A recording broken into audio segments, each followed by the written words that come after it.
Gonzalo. Bien. Listo. Ahí está, buenísimo. Gracias, Gonzalo. Bueno, nuevamente, saludo a todos porque esto ya sale para la grabación. Buen día, chicos. Este es el último día, entonces, del módulo 2. Bueno, básicamente, hoy vamos a ver dos temas específicos. Vamos a ver el Doom y cómo se opera un poco. Vamos a hacer unos ejemplos de manejo del Doom y de Arrow Functions, que no habíamos visto funciones por separado, pero Arrow Function también es una forma que se utiliza hoy en la mayoría de los lenguajes basados en JavaScript para hacer funciones pequeñas, cortas, que permiten hacer operaciones rápidas. Entonces vamos a utilizarlas. Vamos a ver esas dos cosas. Vamos a hacer un poquito de repaso de la parte más importante de JavaScript, que para mí es el tema de las consultas en las APIs. Vamos a ver el método POST, cómo enviar, por ejemplo, información para que se pueda registrar en algún lugar. No lo vamos a registrar, pero sí vamos a hacer una emulación de cómo se mandaría un POST, cómo enviar datos y cómo recibir la respuesta y qué hacemos con la respuesta, ¿sí? Vamos a hacer también un ejemplo. ¿Se acuerdan que habíamos visto en un proyecto con CSS que habíamos hecho? Habíamos hecho una página sencilla con un formulario de registro y hasta ahí había terminado, digamos. Ustedes ya lo tenían. Traten de asegurarse de tener eso listo también porque vamos a hacer unas modificaciones en ese proyecto para capturar los datos con el tema que vamos a ver hoy de Doom. Vamos a capturar los datos de ese formulario y vamos a lo vamos a transformar eso en un JSON y vamos a enviar esa información a una API a través de JSON Placeholder. Vamos a enviar esa información, vamos a recibir una respuesta que va a ser una respuesta emulada y vamos a mostrar un mensaje. Vamos a usar una librería, vamos a importar una librería de alertas que permite hacer mensajes de diálogo que se llama Suite Alert 2. Vamos a utilizarla para que le dé el mensaje al usuario de que ya se hizo la operación de envío del comentario, ¿no? Entonces vamos a hacer eso, así que tengan por favor a mano su proyecto, el que habíamos desarrollado en la página con ese formulario de comentario. Eso cuando habíamos visto CSS. Y finalmente voy a dar las pautas de cómo va a ser el proyecto final. El proyecto final creativamente va a ser a consideración de ustedes, ¿no? Creativamente va a ser a consideración de ustedes. Le vamos a plantear nosotros ahí 3 temas que va a estar orientado, va a ser un proyecto orientado al Ministerio de Producción. El Ministerio de Producción, ustedes han visto que realiza muchos eventos, junta, por ejemplo, a la industria, a los comercios, a los emprendedores, realiza eventos. El Ministerio de Producción trata de fomentar tanto la industria como el comercio jujeño, y para eso realiza muchos eventos. Entonces, vamos a hacer un sitio de registro de comercios para el Ministerio de la Producción, para que los comercios puedan participar en esos eventos.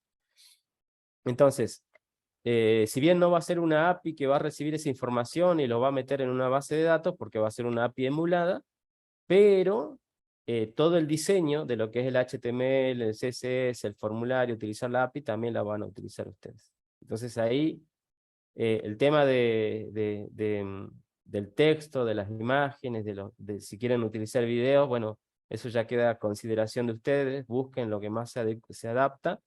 Nosotros les vamos a plantear solamente las bases, es decir, las secciones que tiene que tener, y un diseño base, un mockup, que ustedes tienen que respetar, y qué es lo que tienen que utilizar, ¿sí? Eso lo voy a explicar ya casi al final. Lo importante de este proyecto es que ustedes van a utilizar absolutamente todo, HTML, CSS, JavaScript, y dentro de todos esos temas, todo lo que hemos visto, ¿no? ¿Qué más? A ver, nada, tengan en cuenta también, sería bueno de que hoy ustedes se registren en este formulario que está preparando Facundo, ustedes van a hacer, este trabajo final va a ser en equipo. Eso significa de que como máximo 2 personas van a hacer un trabajo.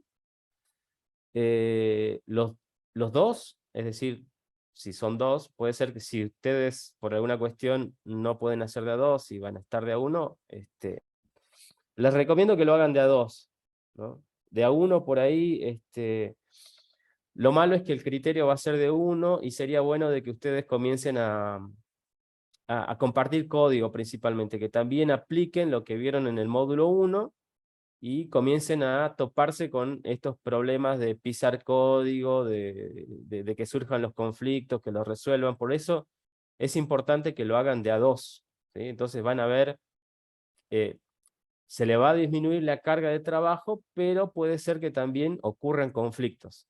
Y eso está bueno que ocurran conflictos, porque de esa manera van a investigar y van a ver una forma de resolverlo. Entonces, por favor, que sea de a 2 el trabajo. El repositorio, obviamente, que ustedes van a cargar en el formulario que va a presentar Facundo dentro de un rato, o casi al final, donde ustedes se van a registrar, que sea uno de los dos. ¿Bien? Que sea uno de los dos. Obviamente que el compañero también tiene que tener su repositorio con una copia, ¿no? Todos tienen que tener su propio trabajo final. Simplemente que aquel que nos van a presentar a nosotros es el que lo va a representar al equipo, nada más. ¿Bien? Así que tengan en cuenta eso. Jorge, ¿Sí? ¿te parece si, bueno, para que los chicos se puedan hacer más rápido para armar sus equipos, ¿te parece si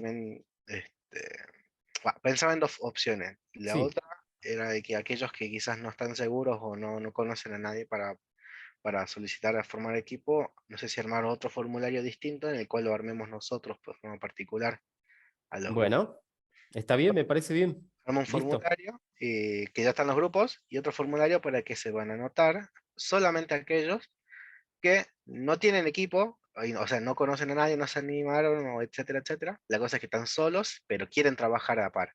Entonces se les va a asignar un compañero, así como en el primer módulo, al azar. Bien, eso nomás, porque así van a haber dos formularios. La otra opción que les tenía era, bueno, ir a Discord, escribir estoy sin grupo y de ahí en algún otro alumno anotarse y decir yo también estoy, ¿te parece si me equipo? Bueno, creo que ese iba a ser más largo, pero Bueno, por perfecto, Facu. quedarnos Lo con hagamos así entonces con 2 formularios, pero, ojo, no solamente aquellos casos que por alguna cuestión que no pueda hacerlo en equipo, casos puntuales, digamos, por alguien que trabaje, pero en general son poquitos, digamos, los que tienen ese inconveniente. Así que, por favor, háganlo de a par, no traten de, no pidan, por favor, de hacerlo solo. Es importante que lo hagan de a par porque quiero que compartan un repositorio y que puedan coordinar a través de ese repositorio su trabajo. ¿Sí? Es importante en su ejercicio, es importante. No es lo mismo trabajar solo que trabajar de a 2. Este, Igualmente ustedes tienen que nivelar su trabajo, ¿no? Es decir, es muy probable que uno haga más que el otro, eso ya lo sabemos, así que no nos mencionen esa situación. Si se da la situación, tienen que saber cómo resolverla, cómo plantearla, ¿no? Si ustedes le dicen a alguien, bueno, vos te encargás del CSS, yo me encargo del resto, eh, traten de organizarse, organicen su tarea como para que se logre el objetivo. Si hagan reuniones, todavía no hemos visto metodologías de trabajo, pero traten de hacer reuniones, una llamadita todos los días. Che, ¿cómo te fue? ¿Tenés un problema? Al día siguiente, 2 minutos, 5 cuando mucho. Llámense por teléfono, por WhatsApp. Perdón, Facundo, también ponele el WhatsApp por las dudas ahí en el formulario, así ya se tienen contacto directo, más bien. allá de los mensajes. Sí, exactamente, Jorge, van a hacer su daily. hagan su daily, che, ¿cómo te vas? ¿Avanzaste? ¿Te bloqueaste? ¿Qué? El que sepa más, probablemente uno de los dos sabe un poquito más que el otro, por ahí lo puede destrabar o lo puede guiar, o alguno tenga más tiempo que el otro, quizás. Entonces el que tenga más tiempo va a investigar a ver cómo se resuelve, o va a hacer pruebas, y le va a decir después al día siguiente, che, mira, esto se resolvió así, así que metele, ¿no? Entonces traten de ayudarse, son un equipo.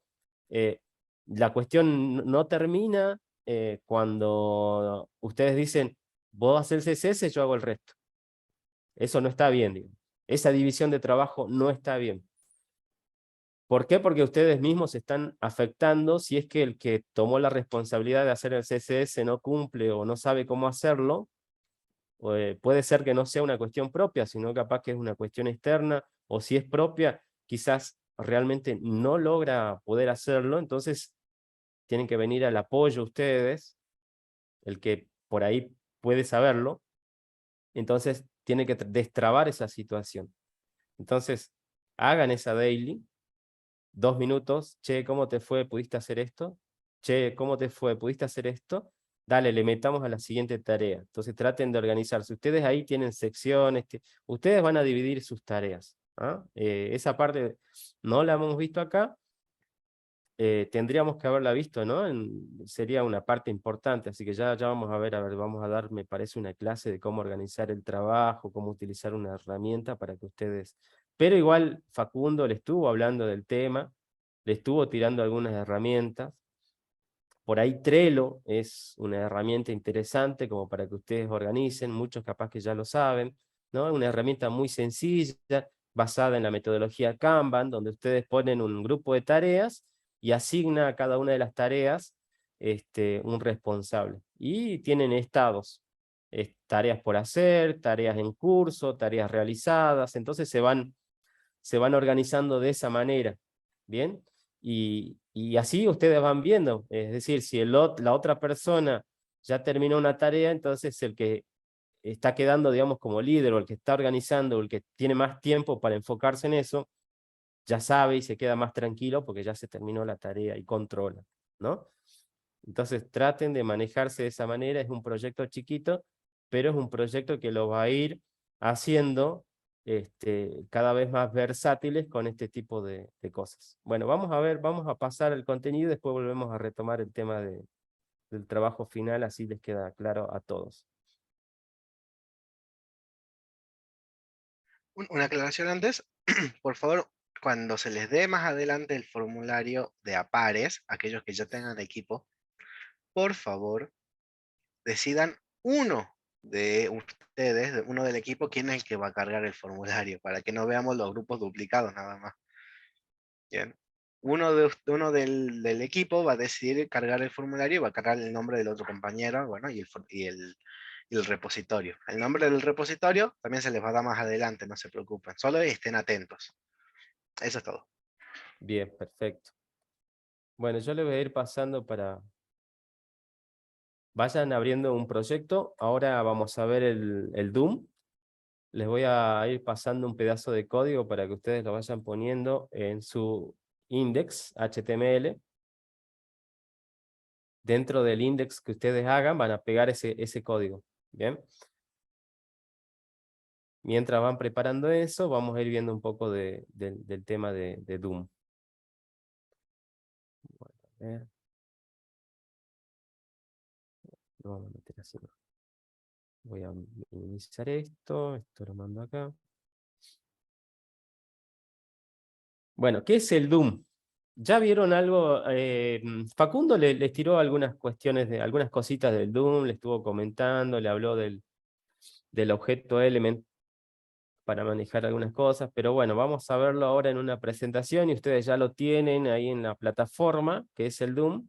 El Doom es un modelo de objetos que maneja HTML, ¿sí? Y el Doom, sobre este concepto del modelo de objetos, nos basamos, al menos en JavaScript, nos basamos para hacer modificaciones en el contenido, o modificaciones o lecturas del contenido de toda una estructura de un HTML. Bien, básicamente el Doom ustedes los tienen que relacionar con la estructura del HTML. Si ustedes ven esta estructura de un HTML sencillo, donde tenemos la etiqueta HTML, el head, el body, cada uno de estos tienen a su vez, contienen otras etiquetas, como el head en este caso contiene la etiqueta title, el body, el H1 y el anchor. Bien, entonces, el nodo principal nosotros podríamos inferir que es HTML, ¿verdad? Y este nodo principal contiene a dos nodos a su vez, el nodo de head y el nodo de body. ¿Mm? Hablamos de nodos porque los nodos son los objetos o los elementos que se manejan dentro del DOM. Entonces nosotros podemos hacer referencia a este title, a este head, o bien al HTML, o bien al body, como si fuesen objetos y manejar esos elementos. Si lo vemos gráficamente, si partimos de este ejemplo, podemos decir que la etiqueta HTML o el nodo HTML contiene a su vez dos objetos, un head y un body, ¿sí? Que serían básicamente este head y este body. Si lo organizamos así, de esta manera, visualmente, podemos decir, bueno, el HTML, que es lo que está englobando todo el contenido de mi sitio, de mi página, contiene al head y contiene al body. ¿Sí? Es lo mismo, digamos. Es lo mismo, simplemente que acá lo estamos viendo en HTML. Ahora, si queremos ir un poquito más profundo, el nodo HTML contiene al elemento head, al body, y a su vez el head contiene al objeto title y el body contiene al objeto H1 y también al objeto H2. ¿Bien? Esto solamente es una representación gráfica a nivel de nodo de lo que es mi estructura HTML en este momento, básicamente para representar el modelo de objetos, ¿no? Y si queremos ir un poquito más profundo, vamos a tener toda esa estructura, por ejemplo, acá en el body tenemos el anchor, y el anchor a su vez tiene un texto, que es el contenido del anchor, ¿no? El text content.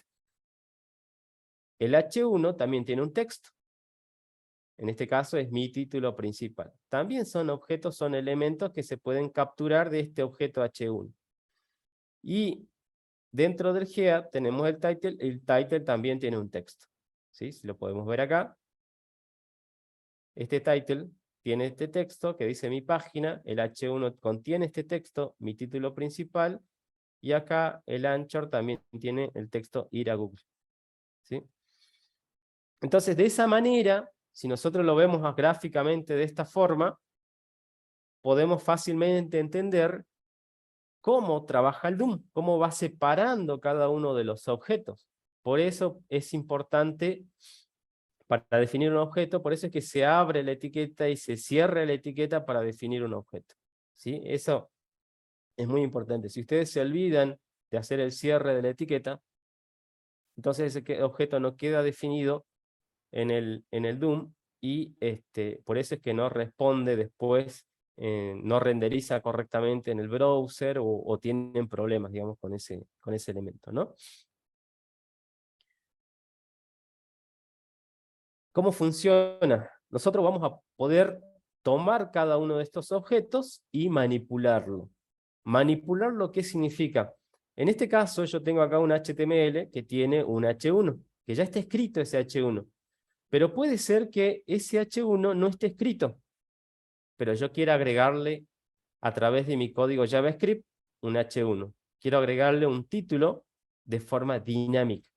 Es decir, que no existe el HTML de entrada, pero yo lo genere de forma dinámica, ¿no? Entonces, si es eso lo que yo quiero, puedo hacerlo con JavaScript. Y entendiendo DOM, podría hacerlo. Y todo eso lo puedo hacer a través de un objeto global que se llama document.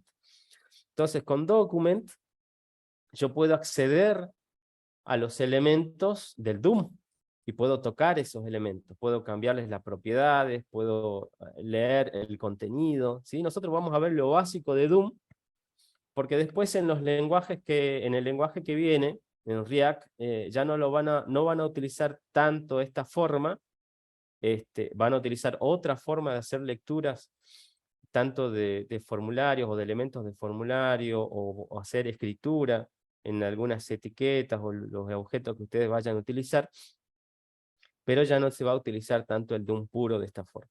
¿Bien? En Angular cambia también rotundamente la forma, así que, pero sí es importante conocer cómo trabaja JavaScript, porque recuerden que tanto React como Angular, como Vue, si bien son librerías o frameworks que implementan su propia forma de escritura de código, pero por detrás es un JavaScript, ¿no? Entonces, por detrás, todo eso se transforma en un JavaScript. Y en algún lugar compilado están todas las sentencias de JavaScript, que quizás, no creo, pero quizás en algún momento ustedes tengan que entenderlo. Bueno, vamos a usar estas tres cosas nosotros para manipular el DOM hoy. Hay más formas, pero vamos a hacer ejemplos con esto, ¿sí? Vamos a ir primero con el getElementById. Les muestro acá, después vamos haciéndolo. Ya me imagino que ustedes ya tienen el proyecto que les acabo de pasar por chat. Este pedazo de código lo van a colocar dentro del body. Recuerden que hacer referencia a un script. Van a colocar dentro de su index, a ver,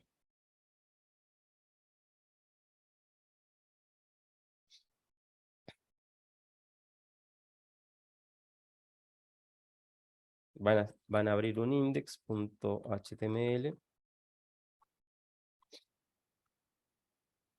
y van a abrir un JavaScript. Dentro del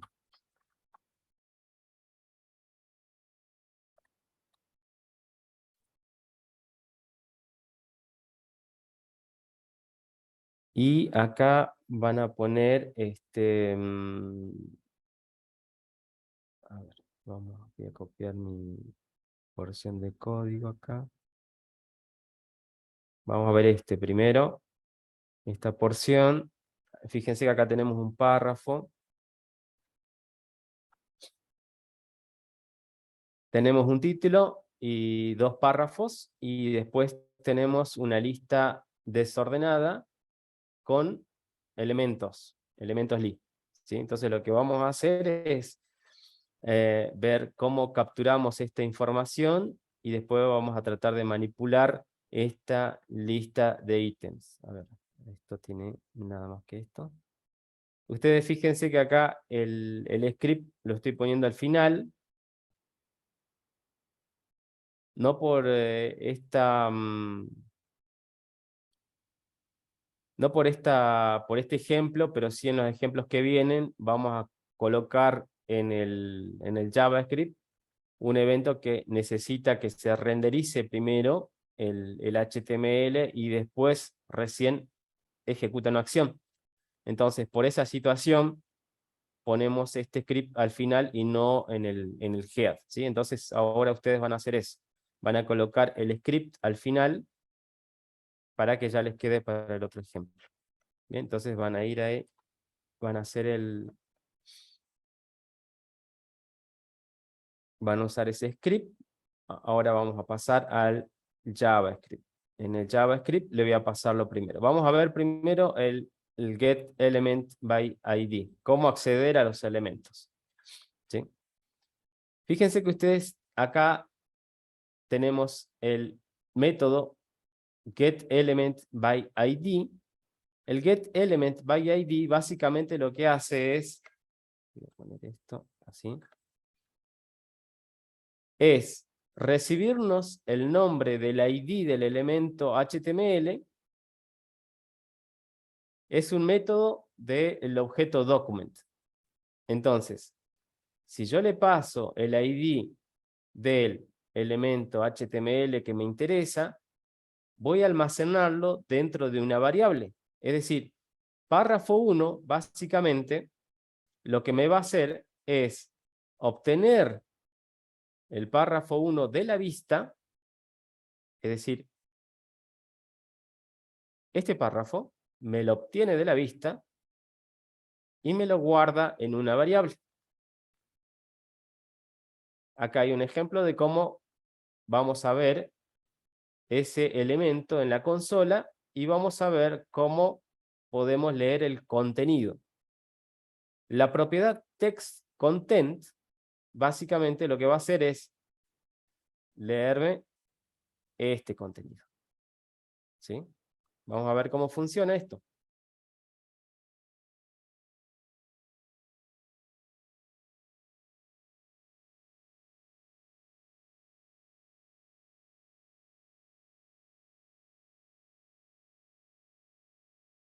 Ahí yo le voy pasando esto también, para que ustedes lo vayan probando. Vamos a ir viendo más rápidamente así.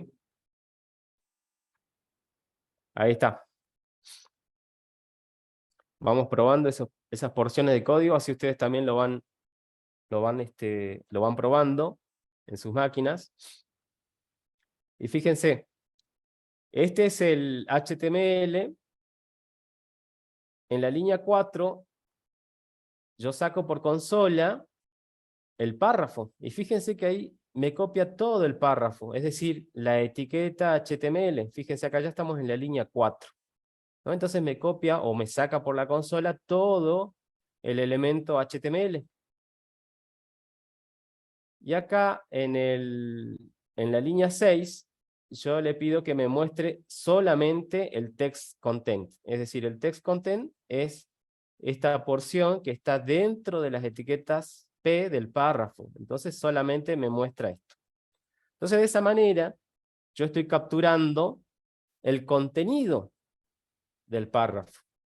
Bien, con el getElementById, lo que yo estoy haciendo es obtener un elemento HTML y con un determinado ID, y lo estoy guardando en una variable que la puedo manipular. Una vez que la tengo en la variable, yo puedo acceder a propiedades o a métodos de ese elemento, ¿no? Y el que estamos utilizando en este momento, la propiedad es textContent, para ver cuál es el contenido de ese párrafo, cuál es el texto de ese párrafo. ¿Bien?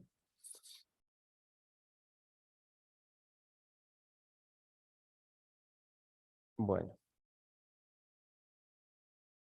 Vamos a ver ahora el Query Selector.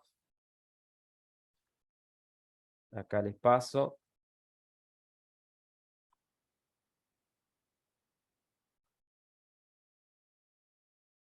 Yo lo voy a ir reemplazando acá. Query Selector, básicamente, vamos con el primero, con el primer ejemplo. Es como el getElementById, simplemente de que la lectura o la selección del elemento HTML está basado en una etiqueta o el nombre de una etiqueta. Entonces, si yo quiero elegir, en este caso, fíjense que yo tengo un H1, si yo quiero elegir ese elemento H1, con Query Selector puedo elegir el elemento de esa etiqueta y lo almaceno en una variable. Básicamente lo mismo que el getElementById, simplemente que ya no es con el ID, sino que es con la etiqueta. Entonces, guardo ese elemento con esa etiqueta y lo mismo, muestro por la consola el objeto y muestro el contenido. Bien, entonces vamos a ejecutar esto y tenemos acá el H1. Fíjense que en este caso no me muestra el código del H1, sino que estoy accediendo a todas las propiedades y los métodos que están asociados a ese elemento, ¿sí? Y el textContent es una de las propiedades que me permite ver cuál es el contenido de ese H1, es decir, esta partecita, ¿sí? Que en general es lo que me va a interesar en principio, ¿no? Poder hacer dinámico el contenido, que básicamente es este, en este caso, para esta etiqueta. Poder manipular el contenido para que el usuario pueda ver una determinada información en el momento que nosotros lo necesitemos. Entonces ese text content es muy importante. Y en la lista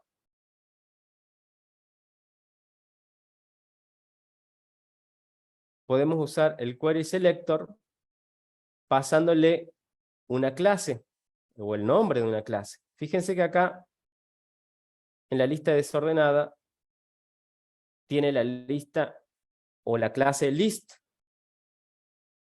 Esa clase list yo puedo seleccionarla con query selector, algo similar a como usamos estilos en CSS con el punto, comenzando con el punto y el nombre de la clase. Entonces mi query selector va a apuntar a ese elemento que implementa esa clase, la clase list. Entonces aquel elemento que apunta a la clase list va a ser seleccionado y lo voy a guardar acá en lista.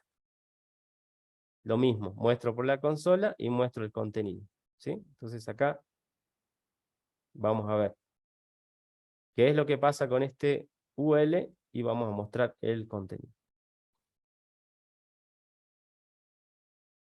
Lo mismo, acá tenemos el UL de la clase lista, lo mismo con todas sus propiedades y métodos dentro del console, y lo que nos interesa es el contenido, que son los ítems, los elementos de esa lista, ¿sí? Entonces ya sabemos dos cosas: cómo obtener con element by ID, de acuerdo al ID del elemento, todo es texto, Luis Lavallén, todo es texto. Es decir, el tipo es el del contenido, y fíjate vos que el contenido que utilizan ustedes en el HTML siempre va a ser texto, ¿no? Si ustedes lo quieren pasar a un número, van a tener que transformarlo, pero todo obtiene, el tipo va a depender de cómo esté escrito en el HTML, y si está en el HTML y es una vista, y se está mostrando al usuario, es texto. Así que, si quieren transformarlo por alguna cuestión, un dato de la vista a número, van a tener que parsearlo, ¿no? Entonces ahí siempre va a ser texto. Vamos a ver. Bueno, el query selector all no lo vamos a ver, después ustedes lo van a ver. Vamos a ver cómo crear elementos. Vamos a ver cómo crear elementos dentro del DOM. Hay cosas que yo me voy a saltear, pero ustedes después lo van a ver, ¿no? Porque ahí está la porción de código y está explicado bien. Es básicamente lo mismo. Vamos a avanzar un poquito más rápido nada más. Si no, vamos con la creación de elementos. Para poder crear un elemento, básicamente utilizamos el createElement. Ese es un método que me permite crear un elemento y el elemento que ustedes quieran dentro de HTML. Vamos a borrar esto. Y voy a borrar esto ahora. Si ustedes quieren, me pueden seguir y pueden limpiar, digamos. Vamos a ir. En este caso no necesito nada. Vamos a colocar así vacío. Y vamos a crear elementos.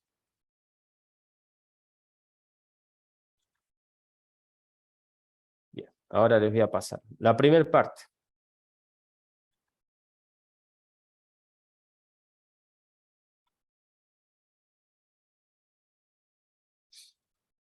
Le voy parseando por pedazos, así van entendiendo. ¿Bien? Ahí vamos a usar createElement y le vamos a pasar como parámetro. Fíjense que siempre estoy utilizando document. Utilizo document y el método createElement y le paso el nombre de la etiqueta, ¿no? Obviamente tiene que ser el nombre de la etiqueta HTML, ¿no? No le puedo pasar cualquier etiqueta, digamos, que yo quiera inventar. No es un nombre de una clase, digamos. Cuando ustedes utilizan clases, le ponen el nombre que ustedes quieran. Pero en este caso se necesita una etiqueta HTML específica. Entonces ahí le paso UL, que significa lista desordenada. creo la variable, es decir, hasta acá estoy creando un objeto o un nodo HTML, pero lo tengo en la memoria, lo tengo en la variable. Todavía no se renderiza. Para poder obligar a que se renderice, voy a utilizar el document body, haciendo referencia de que va a ser un elemento del body, y con append child, que es un método, le voy a indicar cuál es el objeto que quiero que se agregue dentro del body.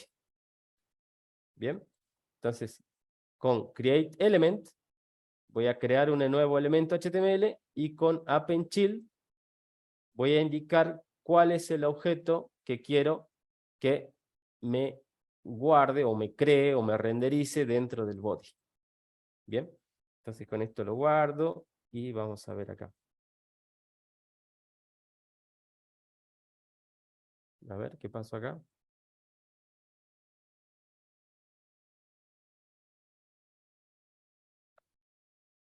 Document create, UL. Ah, pero no tenemos nada todavía. O sea, está el UL.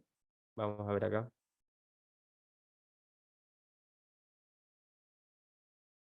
Fíjense que acá tenemos el UL. Si yo en el HTML no tengo nada, ¿sí? Está vacío. No está el UL acá adentro. Pero vamos acá. Voy a comentarlo ahora. Está vacío.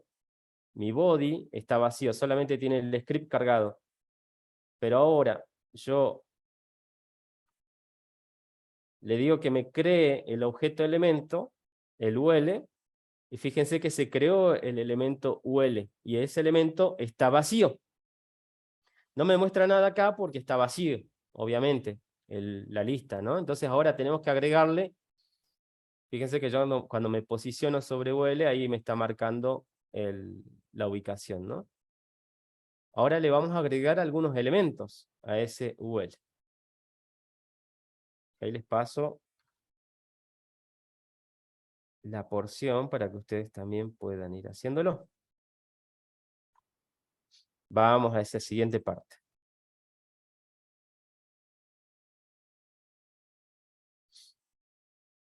¿Qué es lo que está pasando acá? Lo mismo, fíjense que la forma de crear un elemento con createElement, ahora también lo voy a hacer, pero ya no lo voy a pasar el UL, sino que le paso un list, porque lo que necesito incorporar dentro del UL es un list item. Entonces voy a crear el list item y lo voy a guardar en otra variable. En este caso, list elemento 1. Con text content le voy a asignar un valor. Hace rato habíamos usado el text content cuando teníamos el console para sacarlo por la consola el contenido de un elemento, ¿no? En este caso es al revés. El text content lo vamos a usar para asignarle un valor a un elemento. Simplemente con una asignación de un valor a ese text content de ese elemento, le vamos a entregar un valor de contenido. Entonces, a ese list item le vamos a poner este text content para que contenga ese texto, y finalmente con append child vamos a agregar ese elemento, ¿no? Y fíjense que ¿a dónde va el append child? A la lista desordenada.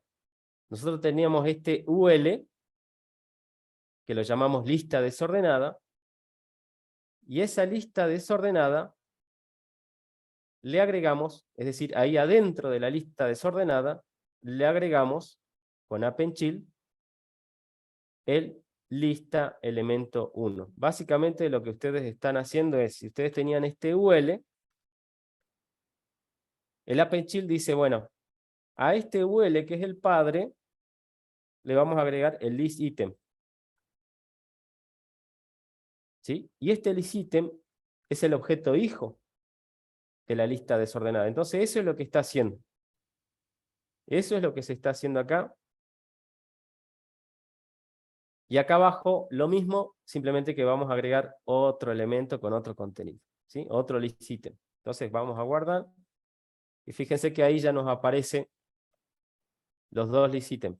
Librería React y Framework Angular. Y si vemos acá el código, en las herramientas de desarrollador, vamos a ver el UL y el list, ¿sí? Junto con el contenido del list. ¿Vamos bien? Bien, bien, bien. Profe, pregunta. Sí. Entonces, ¿podríamos crear toda una página web completa en main sin que index.html tenga ninguna etiqueta salvo el script de source main.js? Sí, sí, podrían. No es lo adecuado, pero sí podrían hacerlo.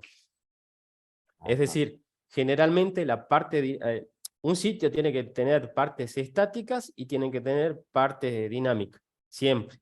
La parte estática generalmente es adecuada porque lo toma con aspectos de diseño, me refiero más que nada de interfaz gráfica, lo toma el experto en experiencia de usuario, en diseño de interfaces gráficas, y aplica todo ese diseño en partes estáticas, principalmente. Y todo lo que es dinámico, es decir, formularios que te capturan información, listas, tablas, etcétera, todo eso es dinámico. Entonces, generalmente la programación que procesa información está basada en esa parte dinámica. En la parte estática, que se torna más de diseño, normalmente está de forma estática.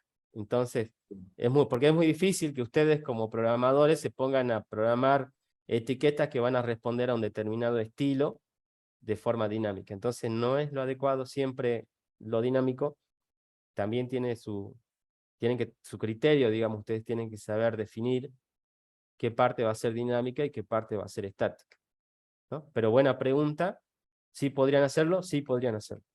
Bien, gracias. Bien, vamos a ver la parte de eliminación, cómo se elimina un párrafo. Yo tengo un párrafo con un ID,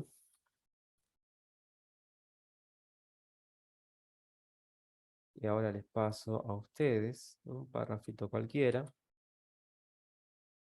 A ver qué dice Juan Pablo, sobre todo se necesita mostrar resultados. Bien.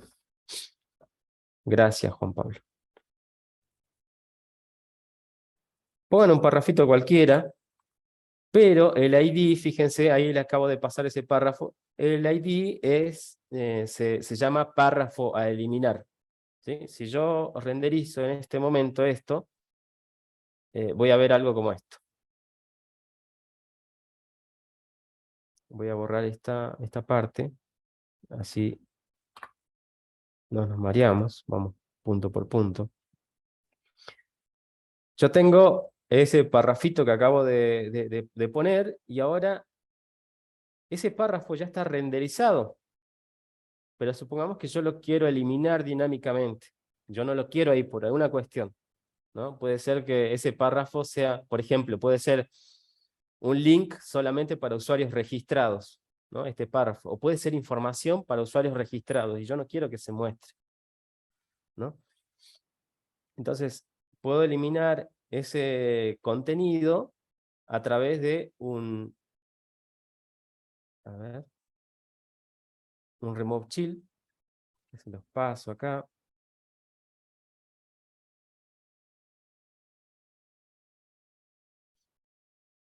Utilizando cualquier método para seleccionar un elemento, en este caso el getElementById. Este es el más versátil, ¿no? Porque normalmente utilizamos ID para los elementos. Por eso es que quería que lo vean. Con getElementById, entonces, le paso el nombre del ID, en este caso párrafo a eliminar. Lo almaceno en una variable, que es lo que ya veníamos haciendo. Esta es la forma de capturar un objeto del DOM. lo guardo en una variable, entonces de esa variable o de ese objeto me voy al parent node. El parent node, en este caso, puede ser que yo no sepa cuál es el padre. Cuando estoy codificando solamente JavaScript, puede ser que no sepa, pero si nos ponemos acá, del párrafo, ¿cuál es el padre de P?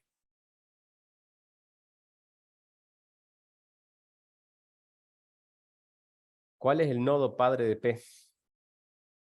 Bien, body. Entonces, body es el padre de P, de párrafo. Entonces, con parent node, lo que estoy haciendo es irme al padre del párrafo y remuevo al hijo. Remove child es un método que me permite remover el hijo de este padre y le paso cuál es el objeto hijo. En este caso es párrafo.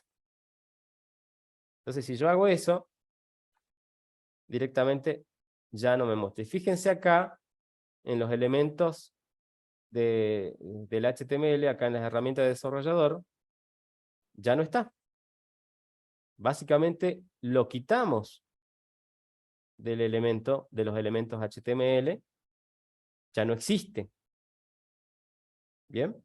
Entonces esta es otra forma de poder quitar objetos del DOM de forma dinámica.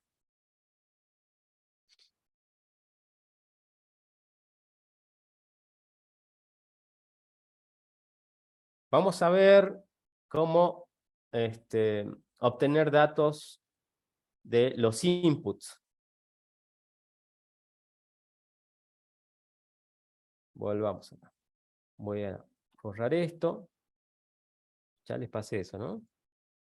A ver. Eliminar, sí.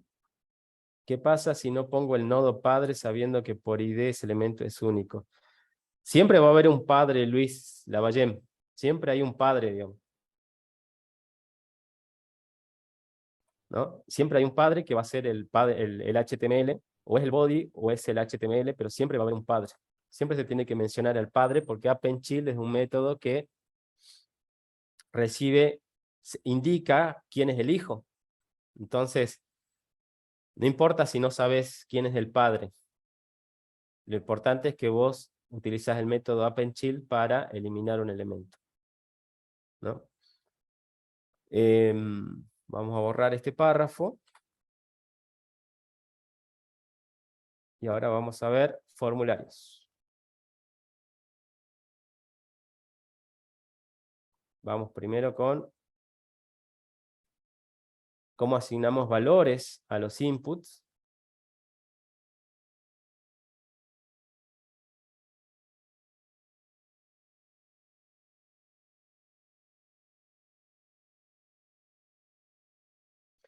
Veamos. Nosotros tenemos acá dos inputs que no están dentro de un form, simplemente está el input para que lo veamos ahora. Y tienen un ID y tiene un type. Y entonces vamos a ver cómo le asignamos valores a estos elementos. En este momento tenemos, fíjense que este es de tipo texto y este es numérico, ¿no? En este momento yo lo tengo vacío. Acá está vacío, sin nada, no contiene absolutamente nada. Si yo quisiera hacer una carga previa, pero no desde el HTML, no poniendo value y el valor, ¿no? Sino cargar un valor a estas cajas de texto desde el código de JavaScript. Entonces utilizo getElementById, voy a hacer referencia al ID del input, en este caso nombre, voy a utilizar la propiedad value de ese objeto. Todo esto me identifica o me selecciona el objeto del DOM. Con value voy a acceder a la propiedad value de ese objeto. Entonces le paso el valor que yo quiero. Si yo guardo esto, ya me asigna el valor automáticamente, pero lo hago desde el código. Bueno, ahí le paso esta porción.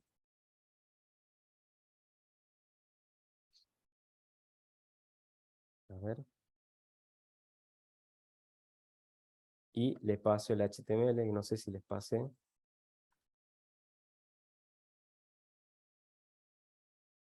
Bueno, ahí está. Primero les pasé el JavaScript y después le pasé los dos inputs. Entonces pruébenlo, por favor. Así vamos validando ya esta cuestión. Bien, esto es cómo asignarle valor a un input. En este caso, cajas de texto.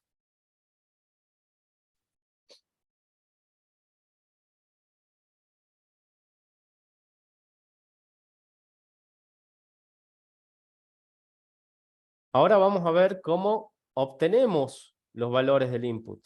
¿Vamos bien? ¿Lo pueden ver bien? Bueno. Lo importante es que salga y que entiendan, ¿no? Bueno. Vamos a ver entonces ahora otra porcioncita de otro formulario. Vamos a ver cómo obtenemos valores.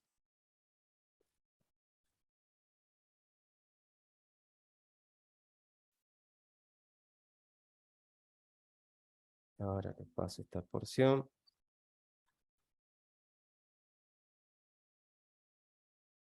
Si yo renderizo esto,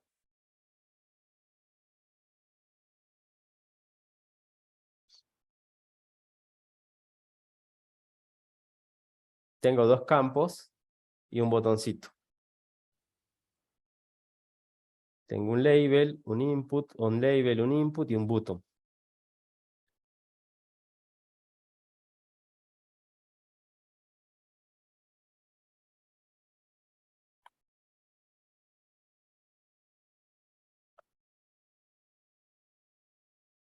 Ahora les paso esta porcioncita.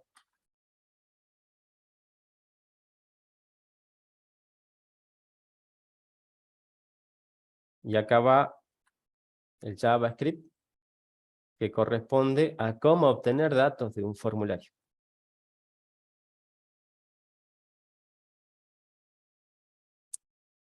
Perdón, capturar los datos del formulario.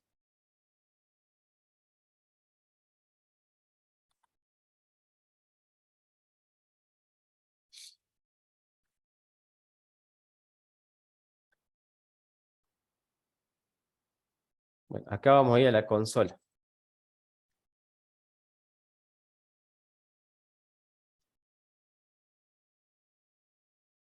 ¿Qué es lo que tengo en mi HTML acá?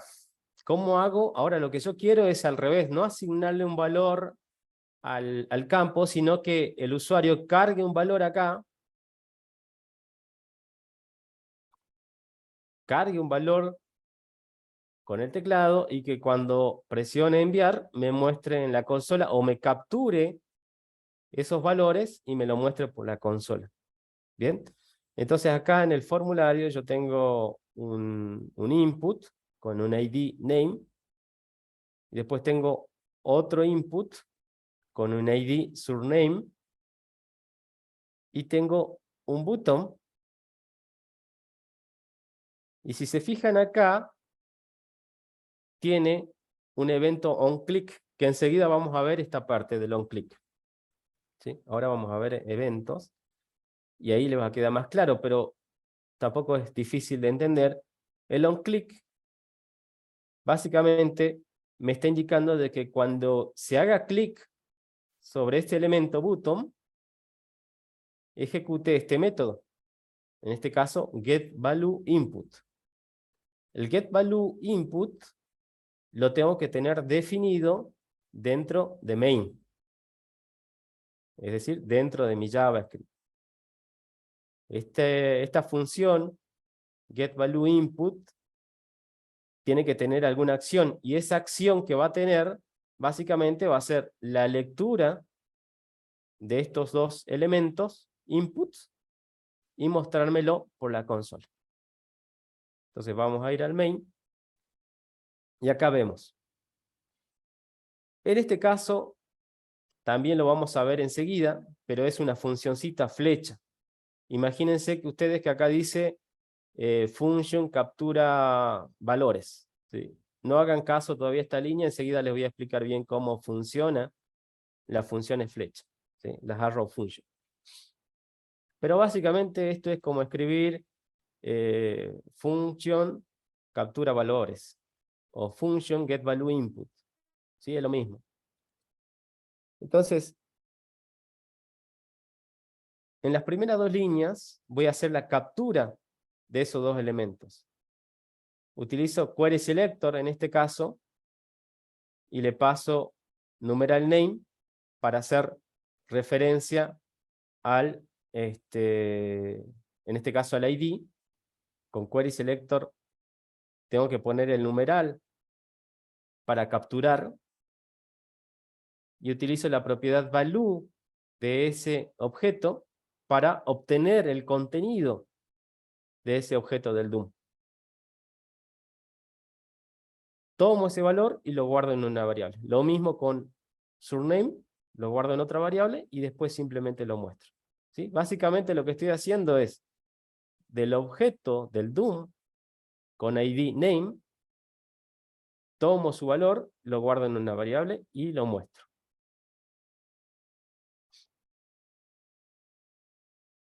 Entonces vamos a cargar acá.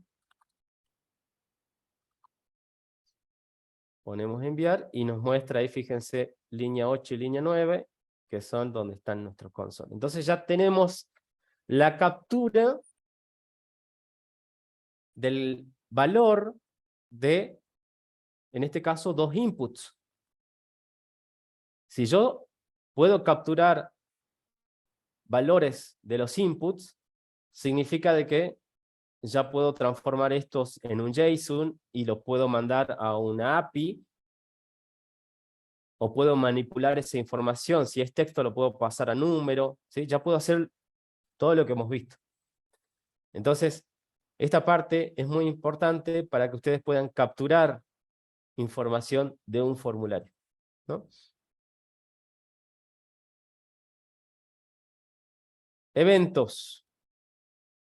Así como podemos manejar elementos del DOM, podemos manejar eventos del DOM.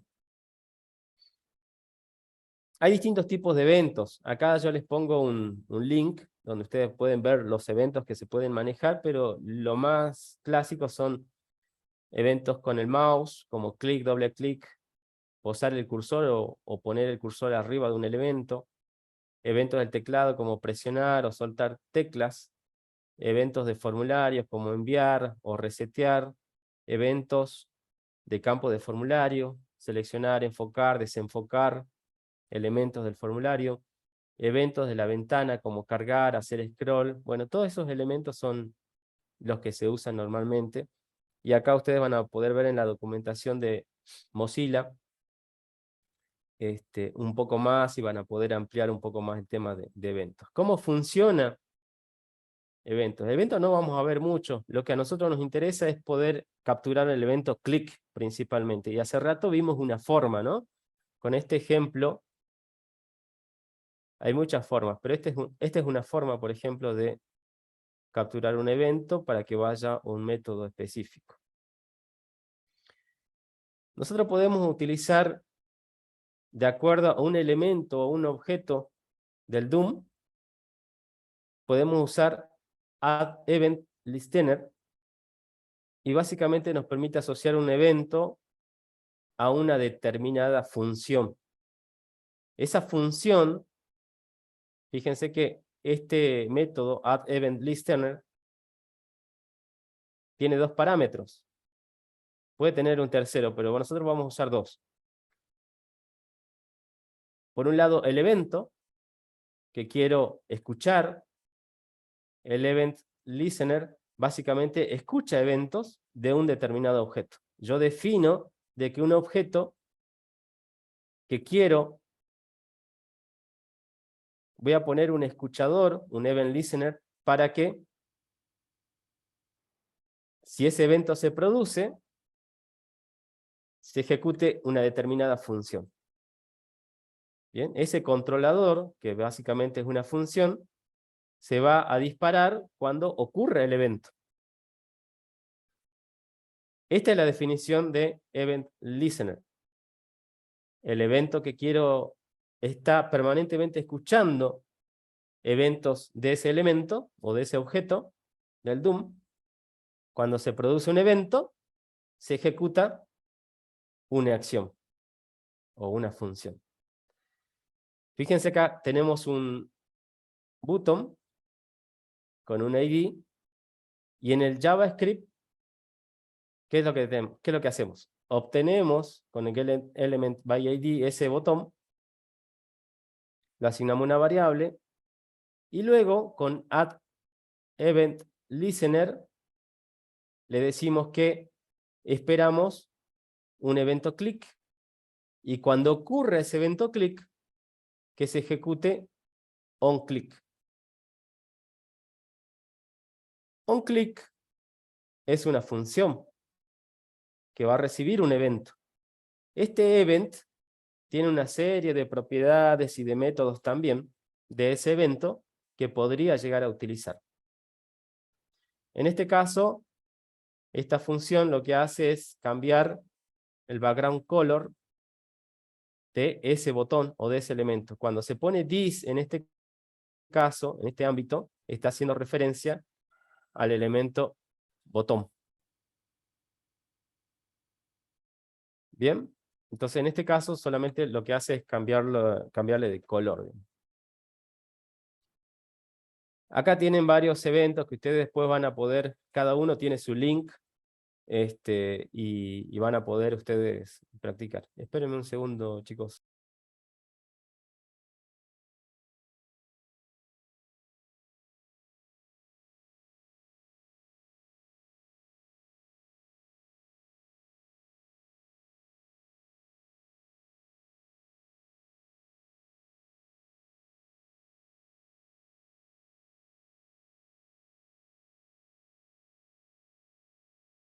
Bueno, perdón, chicos. Ahora sí, acá tienen ustedes con el link, ustedes pueden acceder y ver todos los eventos, pero nosotros solamente vamos a utilizar el evento click para acelerar, y de hecho en el trabajo final tienen solamente ese evento, ¿bien? Que básicamente sería este ejemplo. Bien, vamos a ver entonces, 10:20.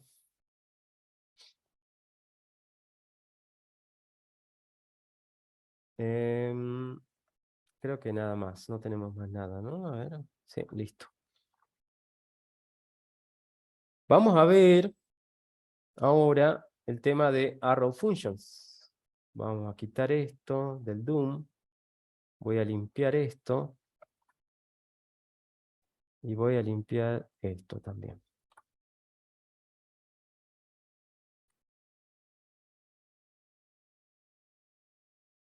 Y vamos a ver las arrow functions.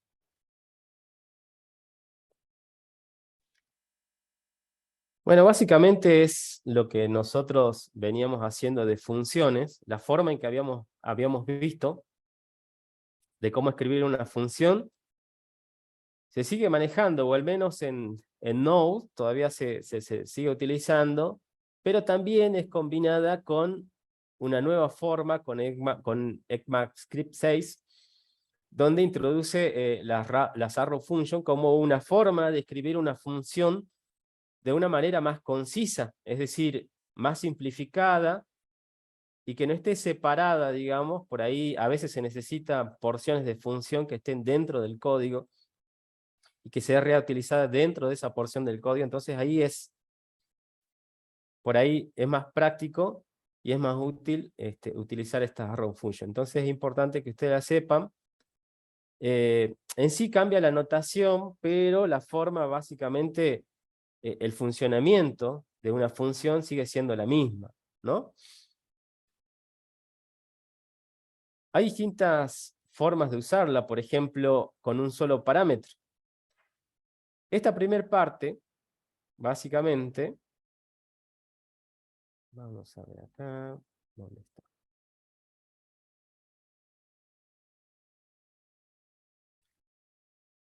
Esta partecita que dice antes, que es la forma en que veníamos manejándonos, en realidad nosotros poníamos la función como una función separada de un bloque de código procedimental. Usábamos la función para separarlo y que el código llame a esa función cuando lo requiera, ¿no? En este caso, fíjense que cambia un poco porque acá con var se crea una variable que contiene una función. Es una variable de función.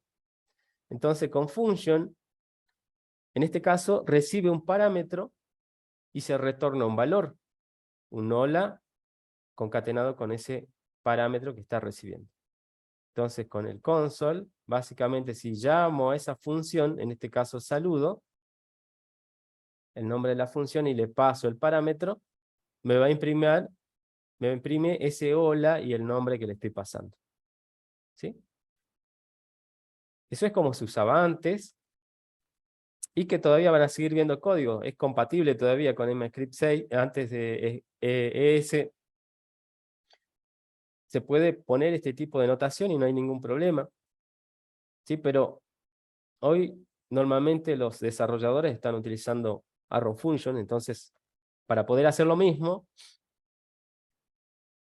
utilizamos esta notación donde básicamente la definición de la variable de función sigue siendo la misma. Fíjense que tengo ahora un let saludo, que es la variable de función, igual a nombre, donde nombre es el parámetro que estoy recibiendo, y ahí está la funcioncita flecha. Fíjense que está el igual y el mayor.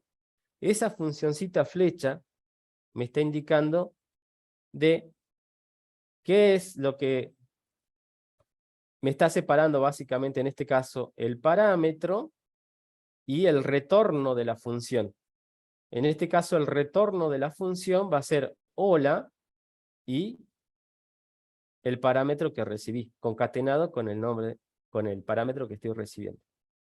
Entonces lo que ustedes ven a la derecha de la función, de la flecha, de la funcioncita flecha, es el retorno de la función. Entonces fíjense que tienen toda una función en una única línea. Y ahí es donde radica el poder del lenguaje.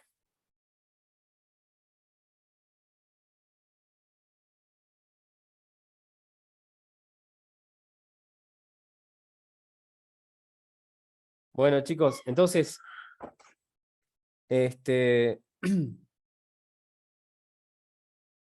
una línea yo tengo definida una función, su retorno, la variable de entrada. Entonces, en una sola línea ustedes ya pueden tener una funcioncita flecha con la misma funcionalidad de lo anterior. Bien, entonces, y ahí el console log, fíjense que es lo mismo. La forma en que se llama a esa funcioncita flecha es la misma que se usaba anteriormente. Bien. Cuando tenemos más de un parámetro, ¿qué es lo que sucede? Normalmente nosotros hacíamos esto al recibir dos parámetros. Por ejemplo, A y B, retornábamos la suma y lo llamábamos mencionando el nombre de la función, pasándole los dos parámetros. En este caso, tenemos el nombre de la función, de la variable función, en este caso sumar. Fíjense que, a diferencia de cuando es con un parámetro, que pasábamos solamente el nombre del parámetro, acá ponemos entre paréntesis y lo separamos por coma a los parámetros, que pueden ser 2, 3, 4, los que yo quiera. Entonces, entre paréntesis ponemos los parámetros que recibe la función flecha, la funcioncita flecha y el retorno. En este caso el retorno es A más B. Entonces, esta funcioncita lo que hace es recibirme estos dos valores, A, B, como parámetro, y me retorna la suma de esos dos valores recibidos. Y la forma de llamarlo, fíjense que es la misma que se usaba anteriormente. Sumar y dos valores de parámetro.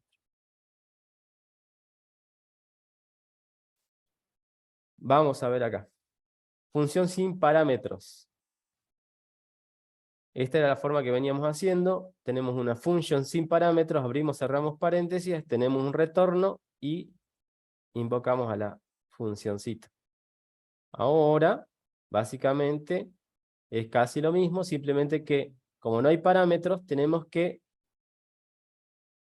colocar los paréntesis vacíos, indicando de que no hay parámetros, es decir, no recibe parámetros esta función saludo, no recibe parámetros. Y el retorno es hola a todos, en este caso, ¿no? Esto es cuando el retorno es solamente un elemento, un valor, se coloca de esta manera.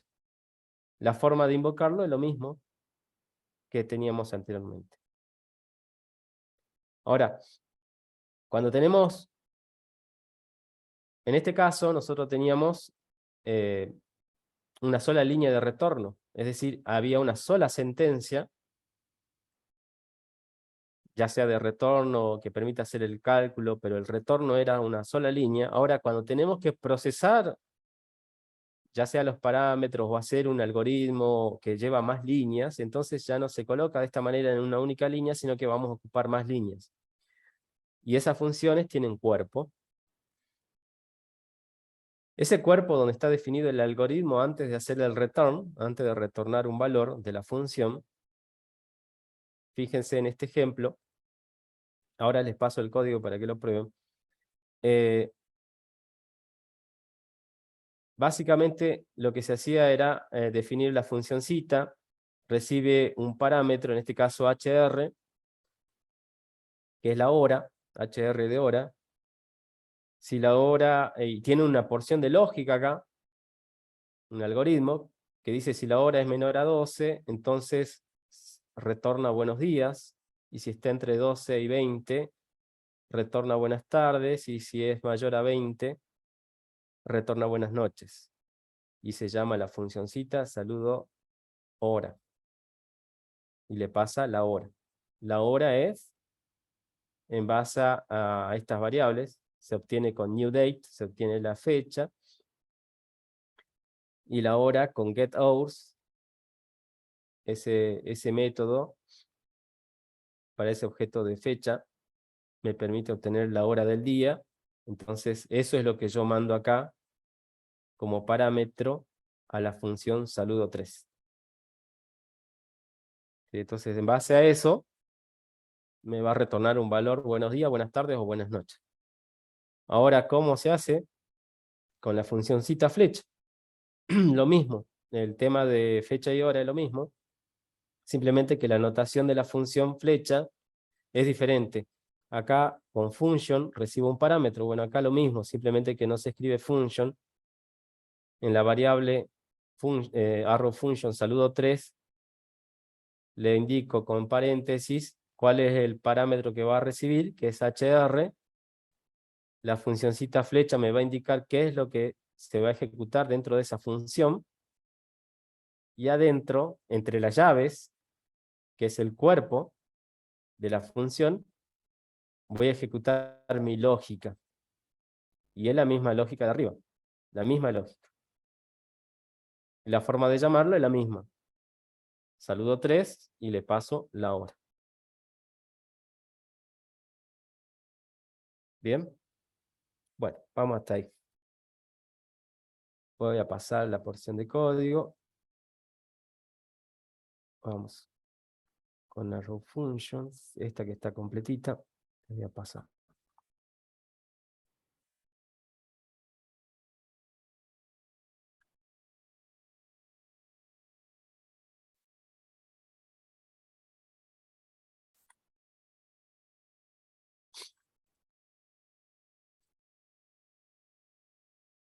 Bueno, esta básicamente contiene todo el resto, ¿no? El resto era más explicativo, pero ejecuten esta para que ustedes vean cómo se... Y no saquen los comentarios, después les lo sacan si quieren para probar la forma anterior, pero para que ustedes tengan en cuenta acá el HR, que es la hora, que es el parámetro que está recibiendo la funcioncita flecha, y el cuerpo que contiene esa funcioncita flecha. ¿Sí? Bueno. creo que estamos ya con eso.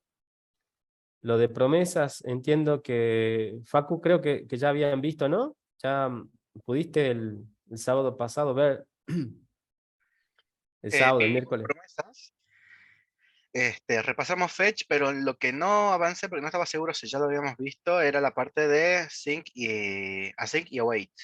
Ah, bueno, buenísimo. Está bien, vamos a verlo ahora un ratito. Dale. Fetch y APIs. Ahí está, vamos a ver esto.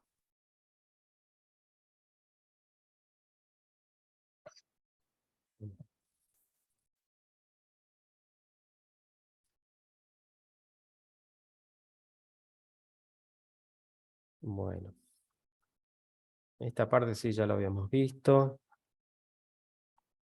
Fetch también, con get. Bueno, con post ahora vamos a hacer un ejemplo y ahí les voy a explicar. API REST, creo que acá lo habíamos quedado, pero esta parte ya la habían visto, Facu. Lo repasamos, no, Bien, de dale, listo. De mostrárselo con acá, diapositivas, no, pero sí hablamos de REST y APIs. buenísimo. Bueno, vamos a tomar rápidamente entonces el tema ese. Acá, ya vimos un ejemplo nosotros de APIs, ya les pasé también algunas direcciones donde ustedes pueden hacer algunas pruebas de APIs. También vimos un poco de Postman, ustedes se registraron con Postman para hacer algunas pruebas de consultas, ¿sí? Nosotros habíamos visto de que el mundo del desarrollo hoy, digo hoy porque esto puede cambiar, básicamente se divide en frontend y backend. El frontend, que es a ver, acá no lo traje. No, acá, con esto podemos hablar. El frontend, básicamente, es lo que mira el usuario.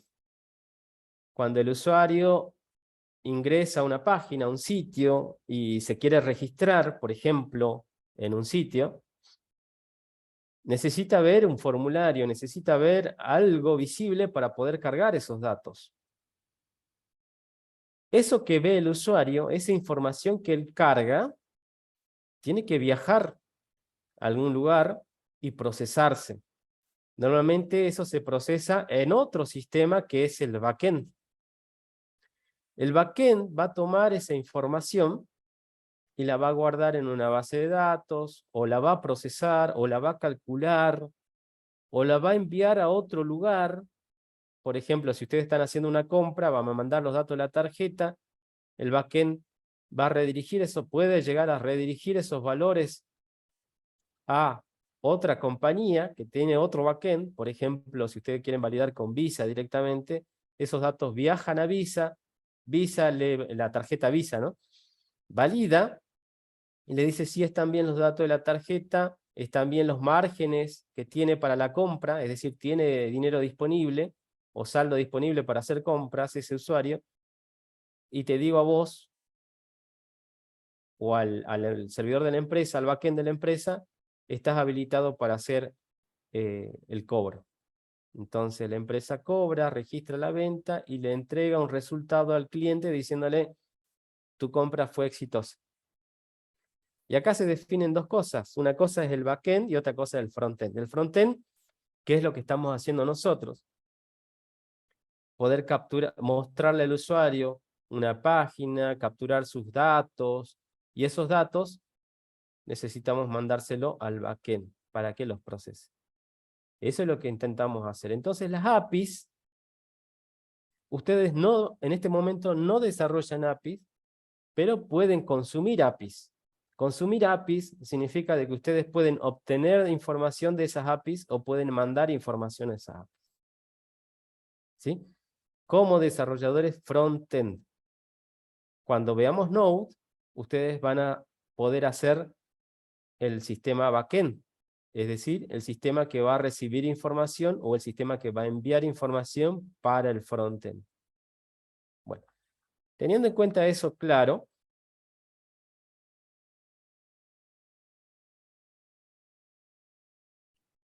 Las API REST, básicamente que sus siglas API significa interfaz de programación de aplicaciones.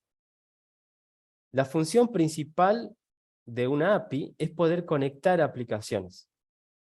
Ustedes pueden tener una API y si la tienen en ese formato de servicios API, se puede conectar un frontend en Angular, un frontend en JavaScript, un frontend en Android, un frontend en Swift, un frontend en el lenguaje que sea, se pueden conectar a una API de un backend.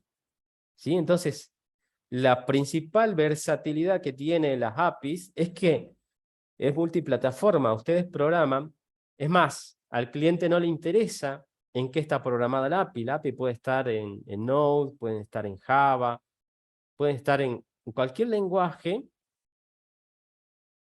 y el frontend puede ser también de cualquier lenguaje, pero tienen una forma de comunicarse. ¿Sí? Entonces eso es lo que nosotros vamos a usar para consumir. Bueno, acá ven, acá estaba el diagrama.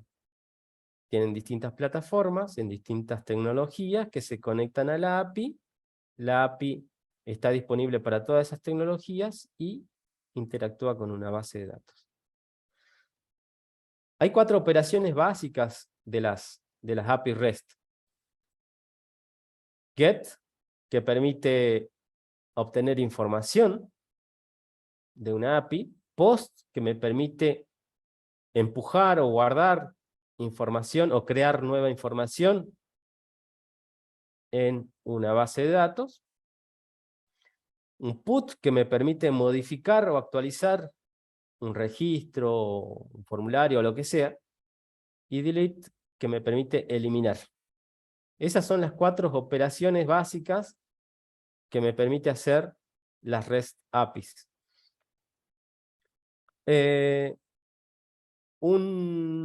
Otra forma, o una forma por consola para poder hacer el consumo, es utilizando curl de esta forma, pero bueno, esto no lo vamos a ver. Nosotros por un lado tenemos una llamada, por otro lado tenemos una respuesta. Dentro de esa respuesta en Postman vamos a ver que también podemos obtenerla, en este caso está desde una consola. Hay distintos datos, distinta información que nos devuelve un response o una respuesta a una llamada que nosotros hagamos.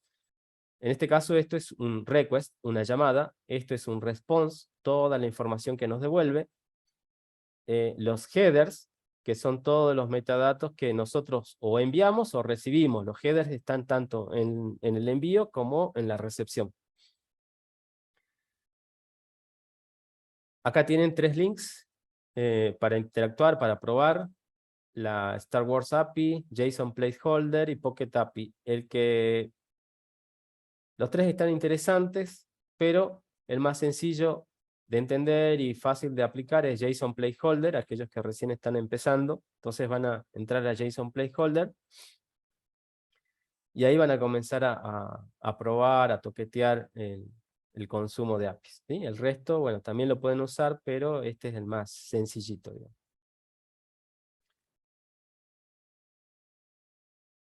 Ahora vamos a ver un ejemplo de Async Await.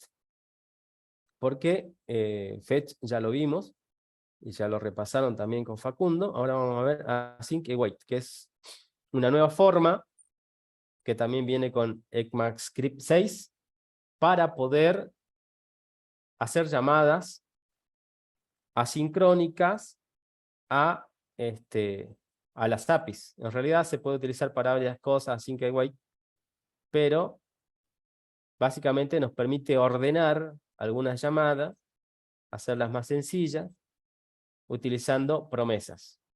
Recuerden que la promesa, así como en el lenguaje natural, una promesa es algo que ustedes hacen, o que las personas, o que se hace, y que no saben si realmente va a suceder así o no. Puede ser que se complete esa promesa, o puede ser que no se complete la promesa. Si un sistema promete que te va a guardar la información en una base de datos, puede ser que se cumpla o no. Puede ser que se corte la conexión en el medio y no se cumple la promesa. O puede ser que la base de datos esté llena y no permita hacer el guardado de esa información y directamente no se cumple la promesa. ¿No? Entonces hay distintos factores que definen de que esa promesa se cumpla o no se cumpla. Entonces Async Await funciona de esa manera. Vamos a verlo con el ejemplo directamente de Async Await.